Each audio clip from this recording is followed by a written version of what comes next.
प्रमुखाबरोबर आम्ही ज्या पद्धतीने काम केलेलं आहे ती आठवण आम्हाला देते आणि म्हणून मी तर सडेतोडपणे सांगतोय की शिवसेना प्रमुख होते, शिवसेना होती, मराठी माणसासाठी लढणारी संघटना होती, म्हणून आज आम्ही मंत्री म्हणून इथं उभे आहोत. नसता आम्ही कार्यकर्ते कोणत्या गल्लीतले होतो ते कधीच उदयाला आले नसते. म्हणून शिवसेना प्रमुखांनी अशा शेकडोने हजारो कार्यकर्त्याला आज उभारी दिलेली आणि आज ते राजकारणामध्ये सर्वजण सक्सेस आहे, हे सर्व श्रेय त्या शिवसेना प्रमुखांचं. संजय भरपूर झालेत शिवसेनेमध्ये, 3 संजय तर आता येऊ घातलेत ऑपरेशन टायगर. तुम्ही तर खिंड लढवताय, पण तिकडचे जे संजय आहेत ते फार विखारी टीका करतात. आता ते भावचळले आहेत ना. काय होतं माहिती का, माणसाचं संतुलन बिघडलं ना. त्यांनी ज्या पद्धतीने स्टेटमेंट दिली आणि एक लक्षात घ्या की संजय राऊतनी हे गेल्या 3.5-4 वर्षामध्ये जे स्टेटमेंट दिले ते कोणतेही सत्यात उतरलेले नाहीत. आम्ही जे स्टेटमेंट दिले ते सत्यात उतरलेले, म्हणून त्या संजयमध्ये आणि ह्या संजयमध्ये हा फरक आहे. आणि म्हणून संजय राऊतनी पक्ष संपवण्याचं जे कारस्थान केलं होतं त्यात तो सक्सेस झाला. त्यांनी शरद पवारचे पक्ष फुटला, शिवसेना फुटली आणि आता काँग्रेस तर कुठे आहे तिथं तो शोधतोय.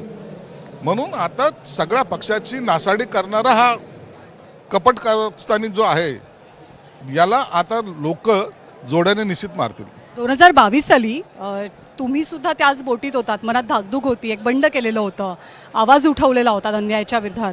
आज सुद्धा 6 खासदार कदाचित त्याच मनस्थितीमध्ये आहेत. काय होणार आहे? नाही, काय होणार नाही. अत्यंत बिंदास आहेत ते, त्यांना कोणती चिंता नाही. पहिल्याची शिवसेना ह्या शिवसेनेमध्ये तो उबाठ्यामध्ये तोच तर फरक आहे ना. शिवसेना प्रमुखांनी जर एक आदेश दिला, लाखो शिवसैनिक रस्त्यावर यायचे. आता यांना हे आदेश दिले तो स्वतःचाच आदेश स्वतःलाच घरातलेच लोक पाळत नाहीत, ते आम्हाला काय आदेश देतील. म्हणून आता त्यांचं कोणी मानतही नाहीत, म्हणून ते सुद्धा एन्जॉय करतात. त्यांनाही माहिती आता आपली चालत नाहीये. जे काय बोलायचं तो संजय राऊत बोल का आणखीन कोण बोल, त्यांच्यावर काही फरक पडत नाही. या ऑपरेशन नंतर, ऑपरेशन टायगरच्या यशस्वीततेनंतर शिवसेना राज्यातला सगळ्यात मोठा पक्ष बनणार आहे खासदारांच्या बाबतीत. तुम्ही भाजपपेक्षाही पुढे जा. हे बघा, प्रत्येक पक्ष आपलं आपलं काम करत असतो. शिंदे साहेब त्याच पद्धतीने काम करतात आणि पक्ष वाढवणं हे प्रत्येक पक्षाच्या नेत्याचं कर्तव्य आहे. आणि शिंदे साहेब मला वाटतं त्याच्यामध्ये स्वतःला झोकून देतात.